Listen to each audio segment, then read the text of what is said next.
everyone, and welcome to another inspiring episode of the Walking in Aloha Let's Talk Story podcast, where we share transformational stories of faith, resilience, healing, creativity, leadership, and legacy. I'm your host, Michelle Ibala Rosa Kawano. I'm a speaker, writer, all the crazy things in life. But I am so glad and I am excited to welcome Renae Kunda.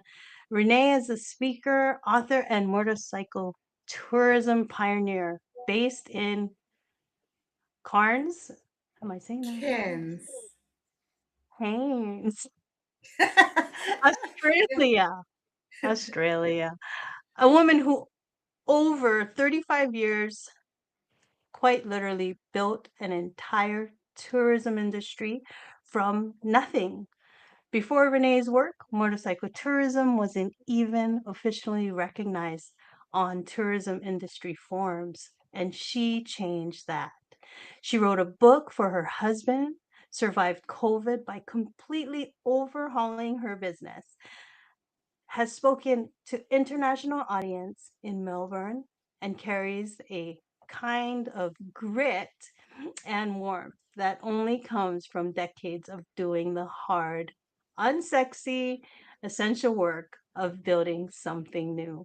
Today, we're talking story about what it takes to build something that didn't exist before you. How to survive when life's work gets shaken to its roots, and what it looks like to keep riding when the road gets rough. And we all have seen rough roads. So let's welcome Renae to the Walking in Aloha Let's Talk Story podcast. Aloha, Renae. How are you?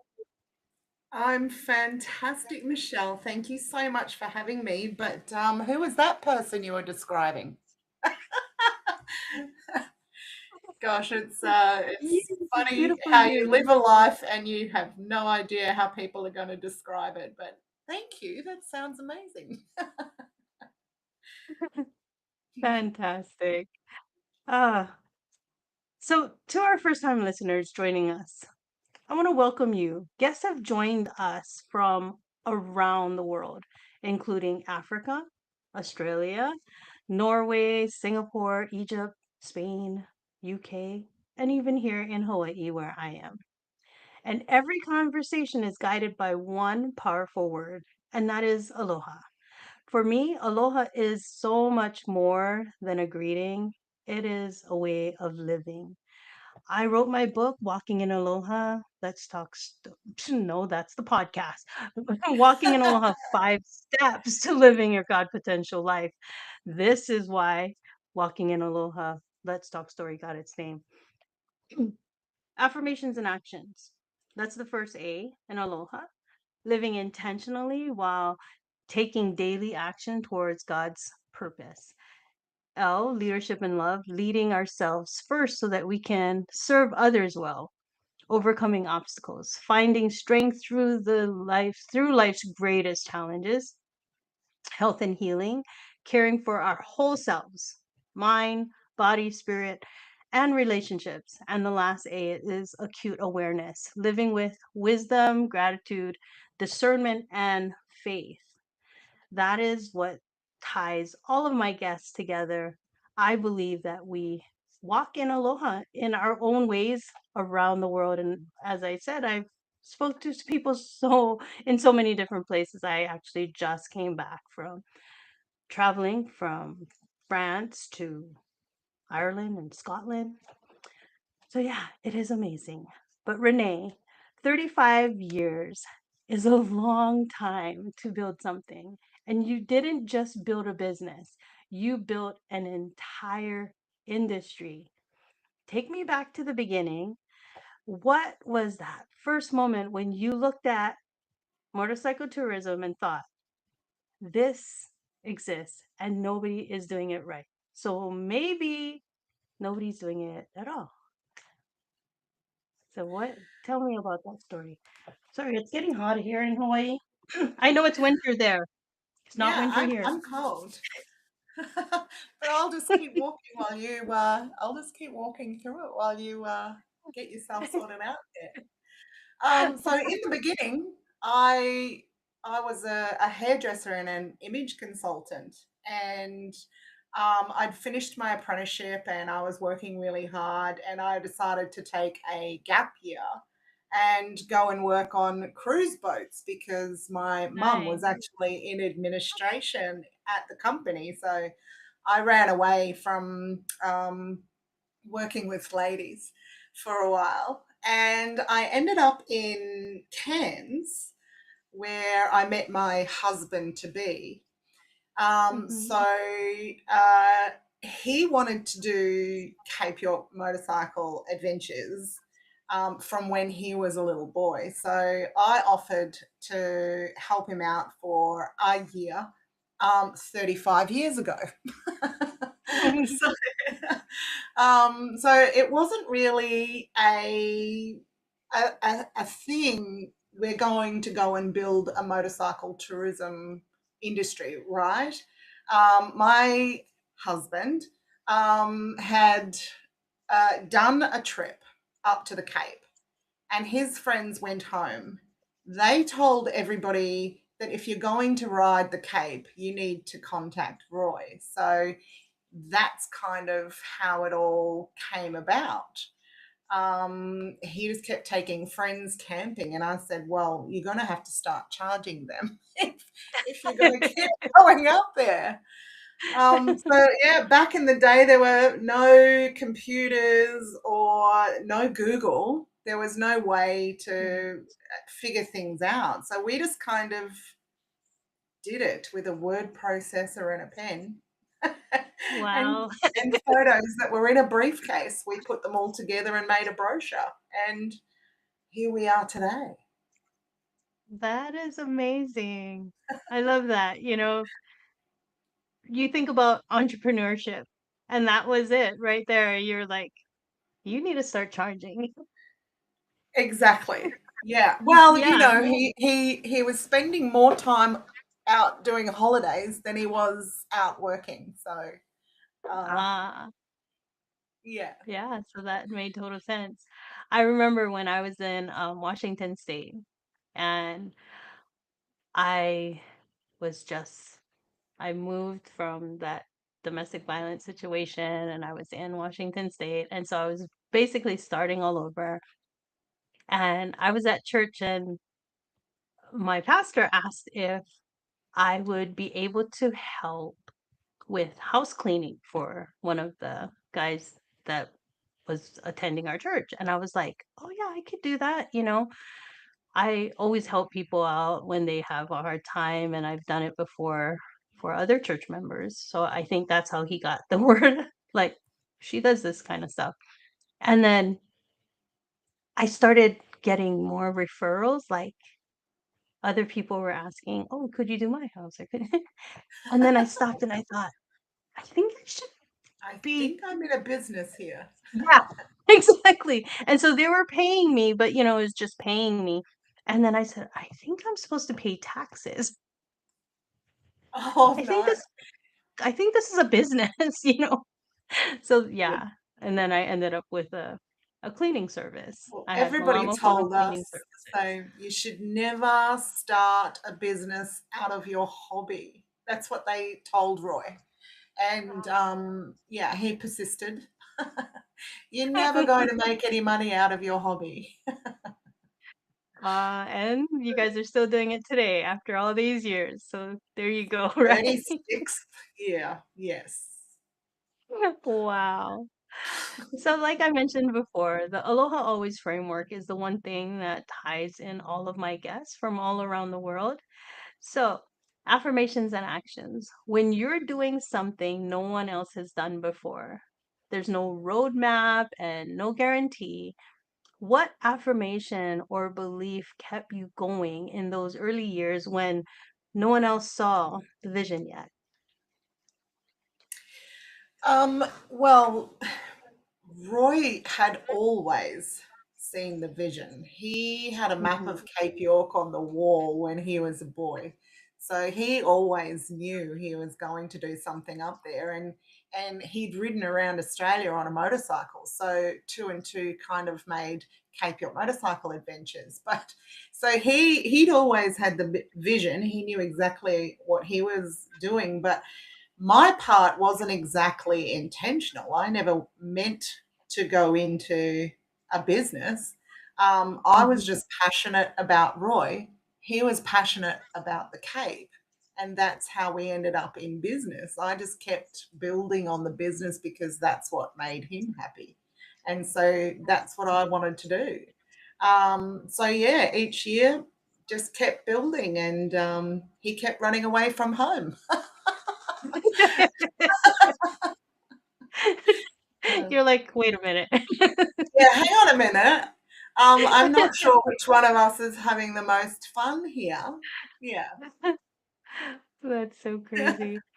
So, what daily action has been most consistent across those 35 years? The thing that keeps you going even when the results are slow? The constant daily action for me is lists. I've got lists. I've got lists.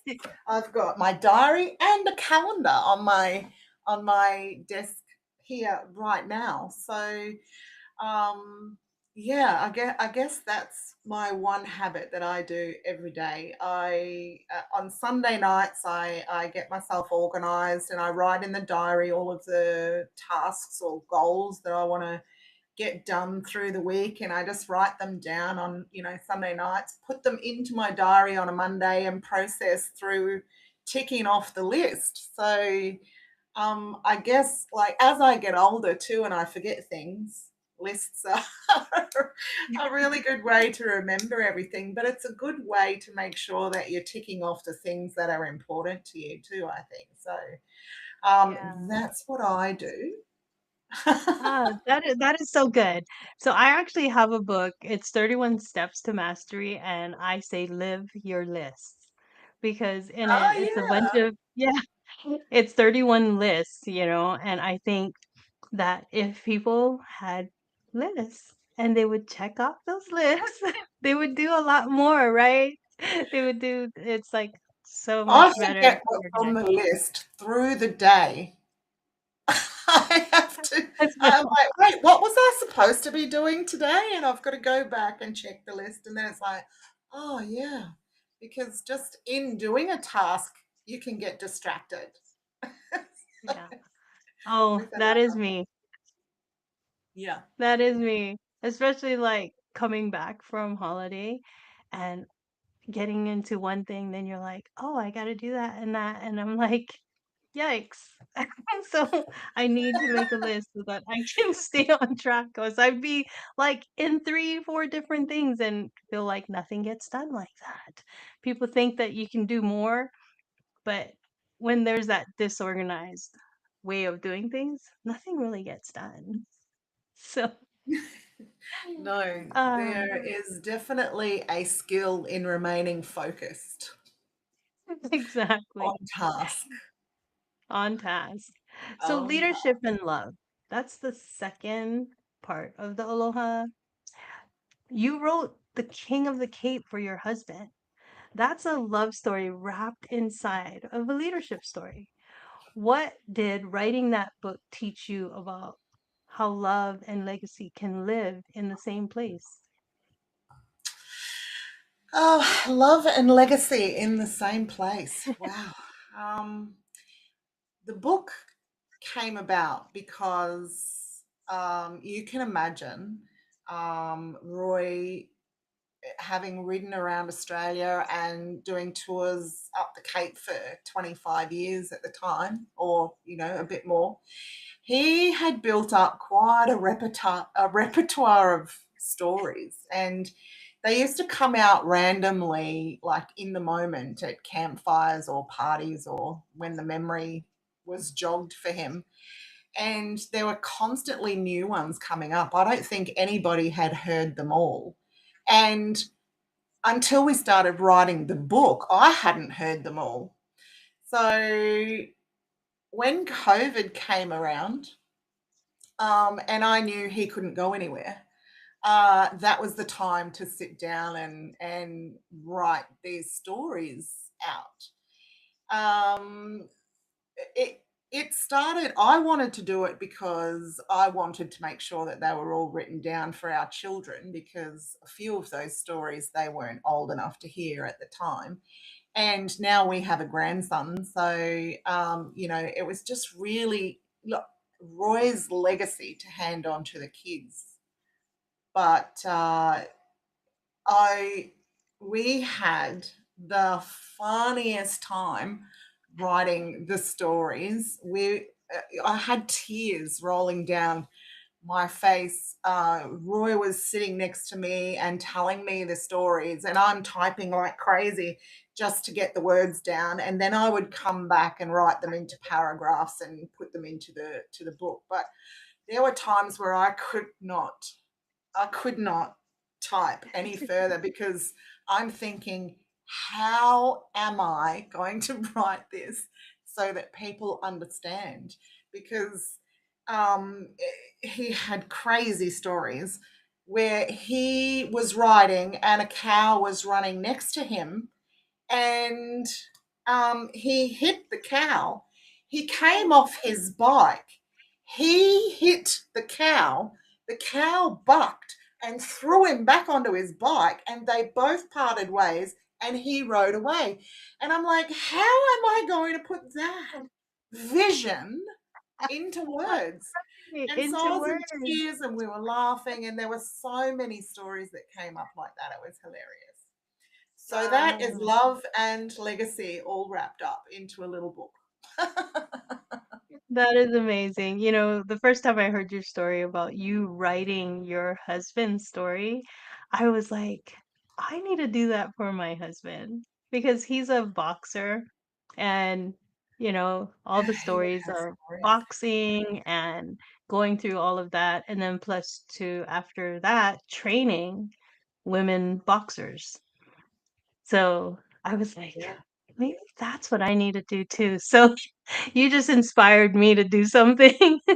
And that's the truth, like as time goes on, we're getting older, you know, memories Absolutely. fade and things. And if you put it into words, especially as a published author, we both know that when you put your words on paper, it stays, It's like it's Yeah. there. You can read it again and you can remember it. So that would be something that I think I'm gonna do now. Everybody has a Okay. story, and I'm sure that you're going to Mhm. learn a few things about your husband that you didn't know before. Right, I bet I would. Tell me about So this. Yeah. right, tell me about this time or whatever. Because, yeah, one of I think 2 of the boxers that he brought through amateurs are now professional boxers. Wow. Yeah. There's So, a things like legacy. that. Yeah, right, and they can read about themselves. Yeah. Well, are you able to write about other people in your book? So how Yes, does you that can work? rename them. Oh, true, true, true. Rename them or call them and ask their permission. We have a lot of three-letter names in Roy's book. Uh-huh. Bob. Yeah. Yeah. Right. The simple ways to rename Yeah, someone. exactly. Yeah. That's so good, though. What does it look like to lead an industry you helped create when there's no elder to look for the guidance because you're the ones who created it? There's no one else to look to. How does that work with you? Yeah, well, I always say, well, I don't know, I probably didn't say it then, but with creation comes great responsibility. Um, I I like kind that. of took that on, as okay, so we're the leaders of this industry. We have to lead by example. So Mhm. I've always worked harder, researched more, improved everything that I could, and then I started again. But I get my inspiration from the younger generation, like because I didn't have somebody to follow in this industry. Yeah, I kind of always have been inspired by the younger generation. My children are definitely the reason why I've worked so hard and why I've done everything that I've done. And so I think it's really important to leave something wonderful behind for them as well. But there's one story that it keeps me going. In the early days, we had a young fellow. He wrote in a letter and asked if we had any stickers. Do you remember when stickers were like the cool thing to do? And you would collect stickers and put them in your little collection. And so I knew that, and at the time we didn't have stickers made, and I was like, oh no, what am I going to do? So I sent him a t-shirt and a hat, and I wrote him a letter, and I said to him, I'm so sorry that I don't have stickers, but here's a map of the Cape and a hat and a shirt. So hopefully that's enough. I'm really sorry. Be good to your mother and study hard. So about 15, 20 years later, a fellow came up to me and he's like, are you Renae? And I'm like, yes, I am. And he goes, this is the letter that you wrote Oh, me. wow. He goes, my mum wanted to say thank you because your letter and the map were on my wall. And she always said to me, study hard, see, and be good to your mother. And she wanted to say thank you. And I wanted to say thank you because I'm a doctor. Oh, wow. So you can imagine, like, I'm not very emotionally stable. I was in tears when he said, are you Renee? And then he told me that story, and that, it's just beautiful. And so I Yeah, carry that, you know, look after the yeah. younger generation, and then, that letter, I could have just ignored it. Mhm. But to Yeah. know that you That is change so others, beautiful. yeah. Thank you. Yeah, it's Because just one of because a those lot stories of times that I love. people would. I mean, honestly, a lot of times people would. They would just ignore it, Yeah, you know? "I don't have any stickers, oh well," you know? yeah, And but to respond to him, even though he was a young kid and, you could have easily ignored it, yeah, but that changed his life, right? So, a lot of times I always tell people, you don't know the power of what you do for someone else. You just exactly. don't know. And so kindness goes a long way, you know? And Yeah. for you to do that, that was just Well, I above and just saw the beyond and disappointment kind. on a child's face and thought, I'm not going to do that. I'm going to send him something. Yeah. Yeah, exactly. And as a mom, that's how we are, right? As a Yeah, mom, you look at every child like, oh, I can't do that. yeah, yeah, exactly. That's what it So was. sweet. I love that story. The O in Aloha is overcoming obstacles. And I know when I went through my domestic violence and all of that, overcoming obstacles was just so hard, but we all have them. So COVID hit the travel and tourism world harder than almost any other industry. I've heard, like people canceling trips, and I travel a lot. And Yeah, so my husband and I, we were like, yeah, we're gonna go someplace, right? And so we tried even go island hopping or whatever. We still tried to travel because we know how it is when it gets cut off. You don't just stop your traveling, but the businesses that are affected. So you responded by overhauling your entire booking system and rebuilding your business from the inside out. What kept you going when the road looked completely shut down? Getting the news was complete panic stations, basically. Yeah.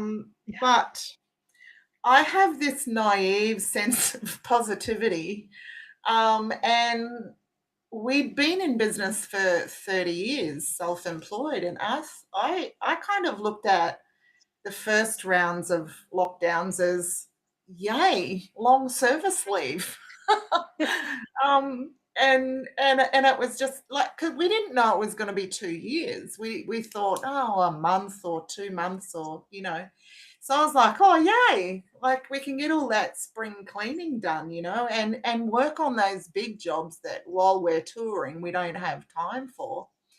So Mhm. back to a list. What can I do when I don't have to do business? We did a lot of spring cleaning in the house and in the business itself. But we're so spoiled in Cairns. Cairns itself had 3 days of lockdown. So I feel Oh, really bad. I feel really bad saying that to people who are locked in apartments for 7 months. And we live on a 70-acre property. So the idea of being locked down was amazing. We didn't have yeah. to go anywhere. We had all this space and sunshine. And so just shh, don't say that. Um, but yeah, we took it as a long service leave, and that kind of reminds me of a story of when I like in self employment, you don't have long service leave, right? And then I had a rider come on tour one day who said, "Oh, I'm on long service leave. I've got 3 months, so I decided that I would do this tour." And I was like, what is that? Like, you get paid to be on holiday? And he was like, yeah, 3 months after 10 years. And I'm like, Roy, I haven't been paid long service leave. And I was like, wow, here's something I can really use, to get my way. Mm. I haven't had long service leave. And he looked at me and he goes, what do you think the wet season is? You get long service leave every year. I was like, whoop, shush. That's true because you said it's like 3 months, right? Yeah, When you have the yeah. wet season? 10 years, you get 3 months holidays paid. Yeah. I'm not sure. I've never had to do it, pay it out, or um, claim it. So I don't actually know, but I think he said 3 months.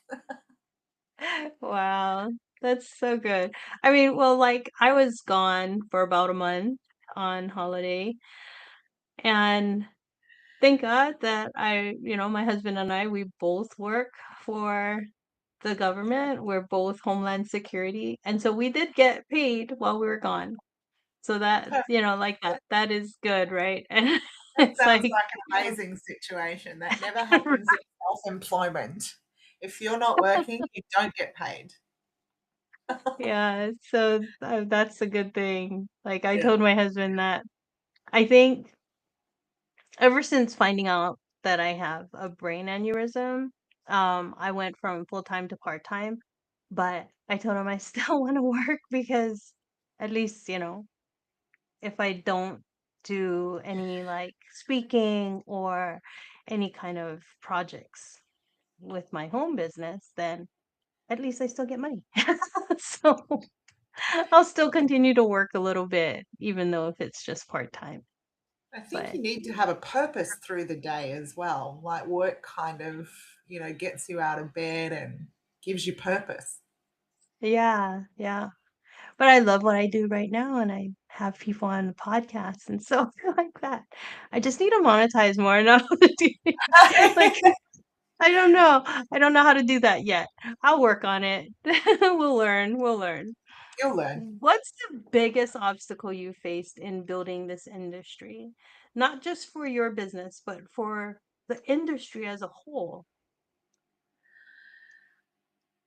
Okay. So everybody says to be copied is a compliment. Yeah. And that's not always true. So I think the biggest obstacle is competition that comes in and copies what you're doing, but they do it in the worst way possible. So Mm, we've always tried to, inspire and lift the bar. So if someone's copying us and doing a great job, that's really awesome. I like it because they make me work harder. But when they come in and they do the wrong thing, it just represents the whole industry. And that really upsets me because people won't remember that they did that particular tour or that particular tour, but they go with, they get a bad experience and they say, just don't do that experience. They don't isolate out the one operator that's doing the bad thing. Everybody just gets washed with the same bad experience. So I think that's what it is. I know of a lot of competitors that have come in. We have permits and certification and insurance that costs a lot to have, but it ensures that you're giving a good product for your client. And I know that there's a lot of people out there that are undercutting because they're not paying for these fees. That can be, that's an obstacle that we have to face every day. I suppose everybody in business has to face obstacles like that. But yeah, when you're trying to create something that's unique and special and people come in and undercut and do the wrong thing, that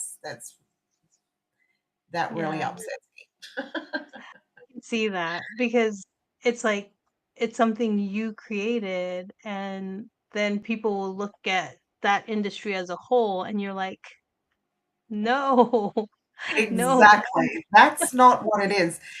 But even in community, like if motorcycles go screaming past and upset the locals, they call me and I'm like, we weren't there today. Oh, We aren't every single motorcycle tour or every single motorcyclist on the Cape. yeah, Sometimes it's not us. And we right. can't But always I can control I can every see single that. person that's on the tour as well. Yeah. And like since you were in business for so long, when these other companies come up and try to copy you, they kind of like, no, that's not us. Yeah, You know, yeah. we're not It's not us. we're not every single motorcycle on the Cape, like you said. Exactly. Yeah. At a That is time we funny. were, but not now. Yeah. Oh, wow, that's an amazing thing to know that at one point you were though. For about 10 You years. were oh, for that long. Yeah, for that That's long. great. Yeah. 10 years. So yeah, the copying didn't come quick. So you can tell already for 10 years you guys have been doing it, on your own. That's the only one that was there on the Cape. That tells you something because that means for that long there was no one else who could copy you. So yeah, pat yourself on the shoulder. That's a good thing. Nobody That's an knew what I amazing. was doing. Everybody knew what Roy was doing. He was out there and he was visible, but nobody knew what I was doing in the office either. So that part Yeah, definitely couldn't be copied. that's true, right? The one behind the scenes. Yes. Uh, so H is health and healing. 3.5 decades of building is a long time to pour yourself into something. How do you take care of yourself, your health, your spirit, and your relationships in the middle of that kind of sustained effort? Okay, so for health, I believe that walking and water. We live in a tropical environment similar to yourself, so having that water bottle around all day will definitely helps. And just getting out for a walk, you know, I try to go for a walk every day, but at least 4 times a week. Something with a bit of distance, 5 kilometers. I try to get through at least 4 times a week. And while I'm out there, I make a special point of noticing nature at work. So that is what kind of takes care of my spirit. Watching bees buzz and wondering why they're doing what they're doing, or noticing what sets off a flock of birds when they take off. Like watching nature at work really makes me happy, I guess. Knowing that we're not the only ones on this planet, there's lots of other things going on, and what might be bothering me today is probably not that big as opposed to the universe, right? I So love that kind of that. makes my spirit happy. With relationships, it's really hard to keep everybody together when half of the family's away for 250 days of the year. So I always try to make a special point of birthdays and celebrations and holidays, all that family time. I Mm. kind of try to have a holiday booked at least 12 months to 18 months in advance, so that while you're in the thick of it working, you know why you're working. Um, and and just making Christmases and birthdays special. That's how I show my love. That is so good. That is so good. I've done, I think my last 3 or 4 podcasts, when I spoke about health and healing, they always brought up nature and being outside and doing those things. And you brought up walking and water. And while we were traveling, of course, you're up and you're doing things and you're 2 days. What is it now? 2 days, 3 days I've been home. 2 days, I think. I don't know. But I've been sitting. I've been in front of the computer. Yeah. I've been trying to catch up with things. And I just told my husband before he left to work, I went to go drive him to work. And I was like, you know what? I'm going to have to make time to get off my butt and move Mhm. and walk, because when he was like, "Okay, I'm ready," I got up and I was like, "Ooh, ow." You My know, butt's gone flat. I know. And I was like achy trying to get out of the chair. And I'm like, I wasn't Mm, feeling that way while I was traveling. yeah. And so if Do you know, that can happen in just a couple it's days. exactly. It's really interesting. Like when you're working at the office, you have to, it's a struggle to get that 10,000 steps up in a day. Like you have to actually go chasing for them. But when you're on holidays, 25,000 is not a problem. I know, right? Right. So that's why we have to have a holiday, like, at least once a week. Because we were looking at our steps on our phone and we were saying exactly that. Like, Yeah. wow, we walked a lot today. And we go to work and we come home and we're like, oh my gosh, we walked 5,000. It's like, what was that? Yeah. Not It's a like problem. nothing. But yet we're complaining about it. And on You're holidays, not people trying walk to a get little anywhere, you're just enjoying it. Like, we go so fast, and so, like, during faster. a normal day. And Yeah. yeah.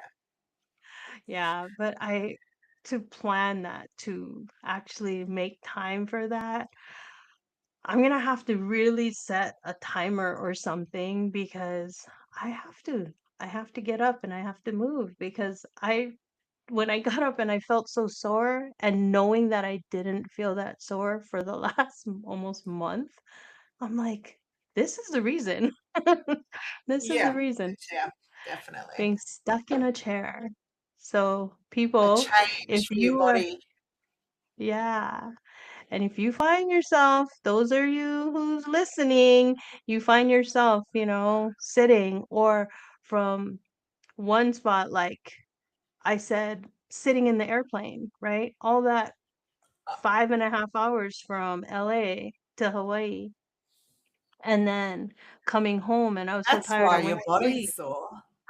The Yes, plane. that is too. And it's like, you know, think about it when you're going through your day and you don't take time for that. The movement is so important. You don't realize it until like now. I realized, oh wait, that was only 2 days and I'm sore. That's not really a reason to be sore, right? I didn't even go back to work yet. Oh no, that first day back at work's gonna hurt. It's so bad. So I'm like, no, I'm gonna have to move. So actually tomorrow I'm planning on going to the beach, taking a swim in the ocean because I need to have the salt water and the I'm sun so just jealous when you say that. Go and have a swim in the ocean. Like, Australia has amazing beaches, but I heard. everything's out there to kill you. Okay, so Crocodiles, that's what I sharks, heard. jellyfish. Can't swim in our beautiful ocean. It's tragic. That's what I heard. I heard that like the most toxic octopus, like it's like this tiny little octopus that's in your water and it's like so small you can't even see it. You're like, It's a great. jellyfish. Yeah, jellyfish. It's the same Ah, size as your little fingernail. oh my goodness. Yeah, Yeah, that's horrible. We have that's things in just our how. ocean also, but I was born and raised here, so that doesn't bother me. But when I go in someone else's ocean, everything bothers me.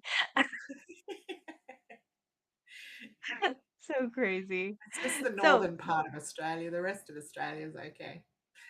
yeah. Where is the barrier reef? Barrier reef Next door. next door? Yes, just out there. It's just out Oh, there. wow, out there somewhere. So you know the pointy bit. You know the shape of Australia. Yeah, yeah, yeah. So the pointy bit, that's the Great Barrier Reef. Oh, okay. Yeah, I heard there's a lot of beautiful fish out there. Probably with a there lot of are a beautiful other lot of stuff. beautiful fish out there. There's a lot of beautiful things out there. One day, It's one definite. day. I'll just There you suit go. up. Put that I'll on your just list. suit up and then Yeah, I'll be exactly. okay. There are ways and means. There's ways. People Where didn't there's show a will. pictures, right? And people couldn't get those pictures that I'm looking at without being in the water. So I know somebody did it. There's a way. There's a will, there's a way. Everybody does it. Yeah, Right. well worth So it. there's a particular kind of exhaustion that comes with being a pioneer. How have you replenished yourself through that?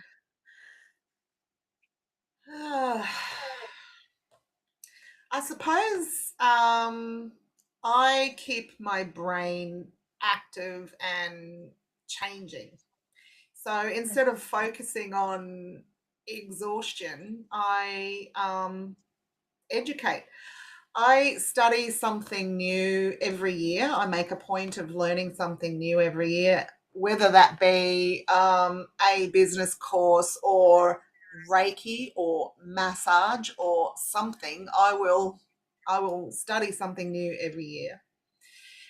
And working in a one man office, I don't have anybody to bounce ideas around with. So I never know if I'm doing a good job or not. So I enter awards programs so that my peers will judge my work. I'm one of those weird ones that likes to be graded. Can you give me a grade on that paper, please? Like, can you tell me if I'm doing a good job or not? And I find that entering awards programs is one of the best ways to do that. Going through it, you learn about all the most recent technologies or tips and tricks, and just staying at the forefront of what's happening in business. That's the best way to go about it. I think that's what's kept me from falling into a trap of exhaustion. Like I'm always doing something new every day to keep myself busy and keep my brain working. If I had to do the same thing over and over and over and over and over and every day for 35 years, it might be a different story, but changing it up has really, really helped. That is so good. I have this one thing I always say, and it's key. Keep educating yourself. Yeah. I always say that. Yeah. I think that is like key. And I homeschooled my kids. Um, and they're homeschooling theirs. Yeah. So it's like it just goes on and on. And it's Yeah. because from what I taught them, I said, when you are homeschooled, you are not in a box where you have to learn exactly what they tell you. Only this is what you get. This is the books you get. This is what you learn. Yeah. It's not like that. It's like if you want to learn something else, go ahead. If you want to do something, go ahead. So I never restricted my kids to the level of reading that they were reading, anything like that. And so and they have to get tested every year, as homeschoolers, they had to get tested to make sure that they were, up to par. Keeping it. But when my daughter were tested for reading, and I think she was 6 years old or 5 years old or something like that, she was already reading at a sixth grade level. And it's Yeah. because I didn't stop her from reading, Restrict and her. that's, Yeah. yeah, the restriction, right? So I love it that I the commend award is you for homeschooling your children. I did it for 6 months for one of mine. And like trying to run a business from home and having a child at home all the time was too much for me. I sent her back to school to be socially trained. You know, So I I really think commend that's someone what who committed to the cause. Like, well done. thank you. But, there was times when I actually did send them to school. My older 2, when I was pregnant with the 3rd one, I sent them to school for a little while because I was just so tired because I was pregnant, and Yeah. then they didn't like school at all, Oh, well, and, they they wouldn't. wanted to be homeschooled. It was like punishment, right? Like, "Oh, why do we have to go to school?" And so they realized like, "Oh, it's better to be home." And then when I was pregnant with my 4th, I had to send the 2 to school again because now I'm taking care of a baby and I'm pregnant. And so I said, "You can go to like half day and then do your electives, whatever, and then you can be home." So, yeah, we made arrangements where they still could be home most of the time, but yeah, and now that my daughter is now homeschooling her 4 boys, and she just moved to Grandma gets to Florida. visit whenever she wants. Well, no, they're not here in Hawaii. Oh, So all no! my That was bad yes, planning. I know. So Hawaii is very expensive, and so the kids don't live here. They all live in the mainland. I have California, Oregon, Washington, and then my daughter was in Washington, but then she decided to go all the way across the whole continental US and move to Florida. Well, And then that's she not a tells me bad that plan for a traveling grandma. and so anyways, Nice she's locations to go and expecting, visit. yeah, and so number ninth grandchild is coming up. And so I'm like, Overachiever. I have one. I'm jealous. I keep trying to I'm convince my excited. daughter to have another one. Emmy.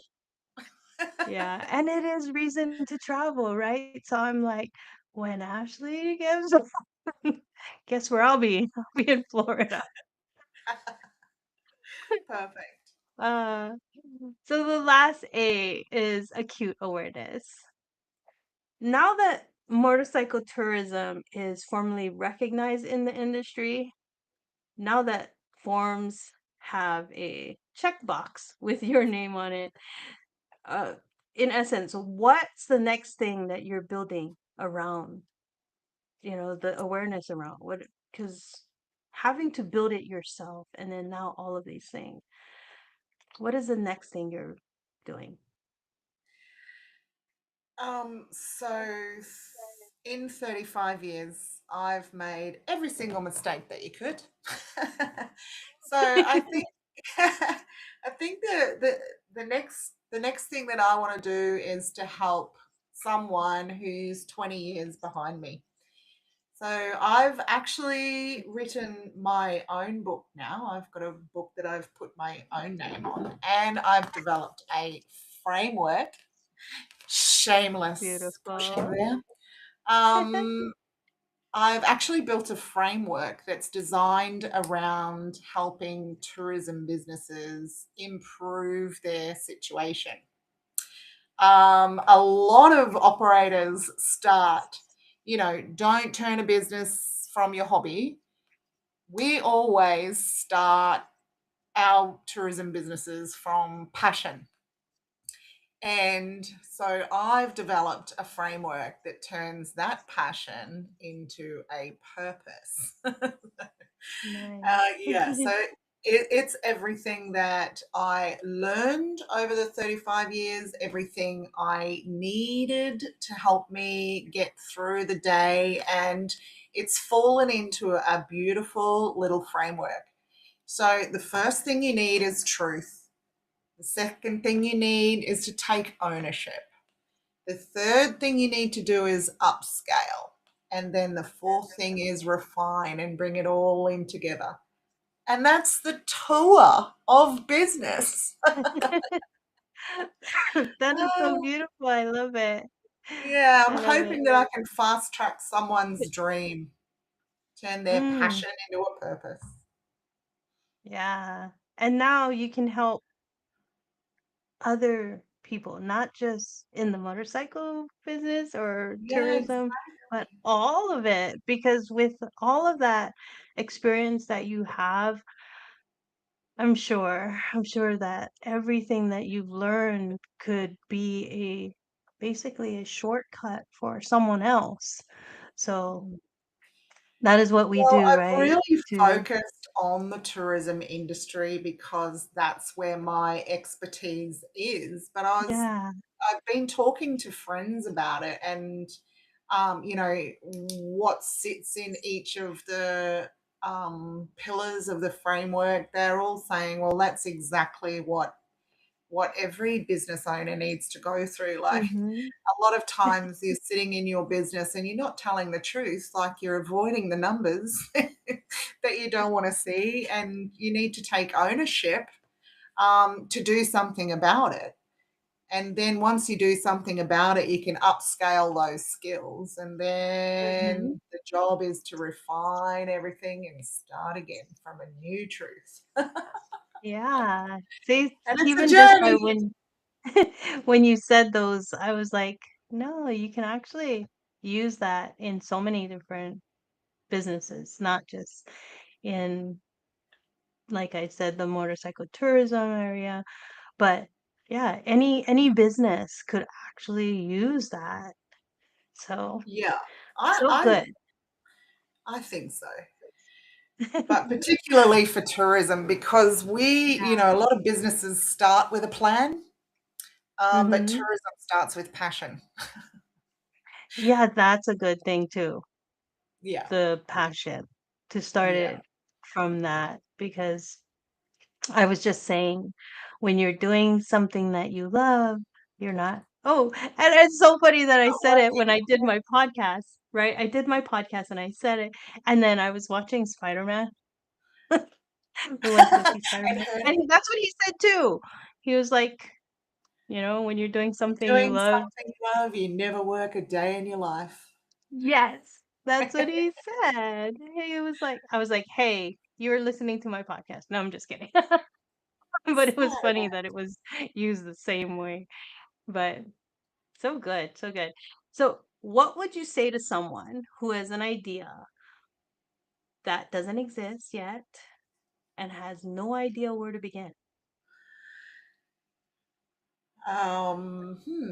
That is a hard one without a context of what kind of idea. I always bounce when somebody gives me half a hint, but um, anything can be done with passion, Yeah. patience, and persistence. Um, Nice. that's what's kept me going is just, like when you start to panic, step back and give yourself, some patience and be persistent with what you're doing. And then I suppose that there would be another P in there is look for a positive mentor. And then just take things one step at a time.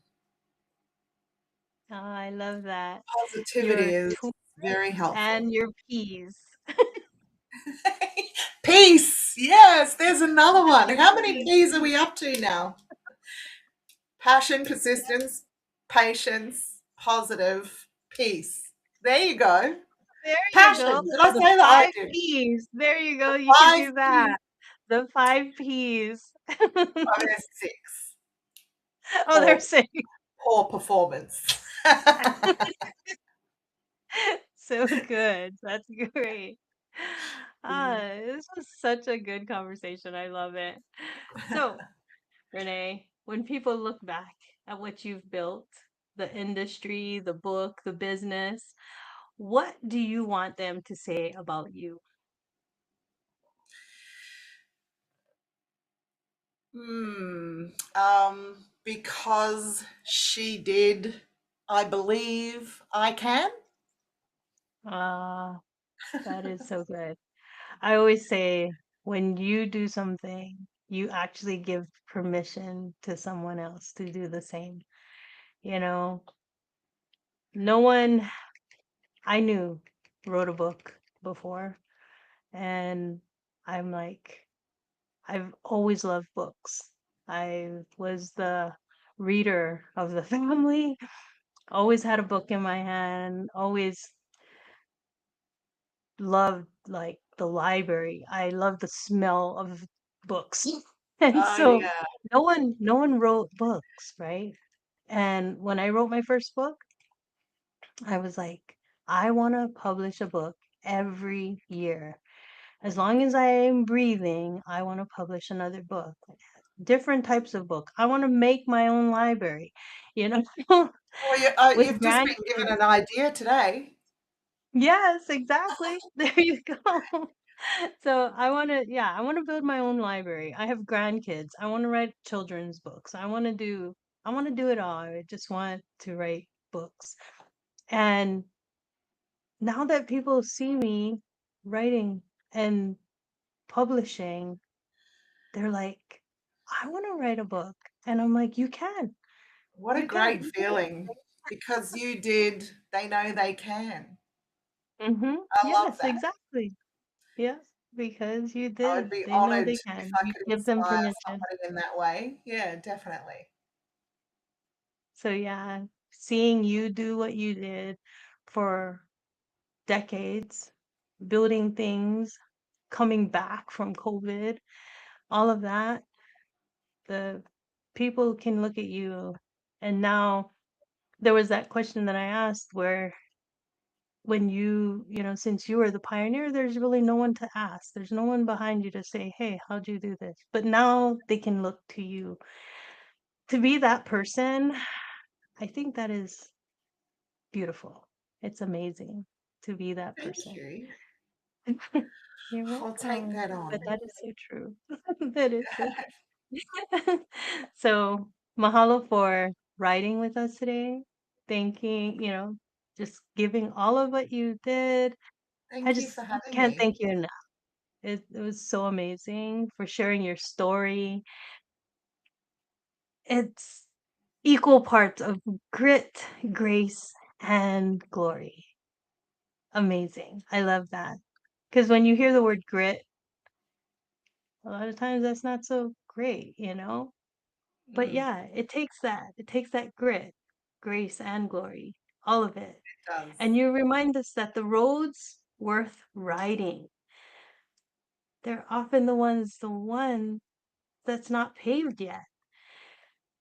There was I forgot his name. The road not paved. There's a poem that that Road just less reminded traveled. me. Yeah. So, can you share with everyone where they can find you, connect with you, and keep in touch? Absolutely. I'm on Facebook, Renae Kunda, RenaeKunda, and my website is anissarenee.com. So ANISSARENAE.com. Nice. Thank you so much for everything. Thank And you for everyone having this, listening. Shell. It's such an easy conversation with you. I've really loved every minute of it. Thank you so much. Oh, you're welcome. Such a pleasure. Everyone listening today, maybe you have an idea that doesn't exist anywhere yet. Maybe you've been waiting for someone to pave the road before you started the ride. Let Renee's story remind you that you don't have to wait for the road. You can actually build it. I always say, if they're not inviting you to the table, if there's not a table set yet, you can set your own table. So, yeah, you can pave your own road. So, don't wait. You build it. You keep walking and keep riding in aloha. Until next time, thank you, Renee, again for being here on the Walking in Aloha Let's Talk Story podcast. And everyone, a hui hou, which means until next time. Aloha.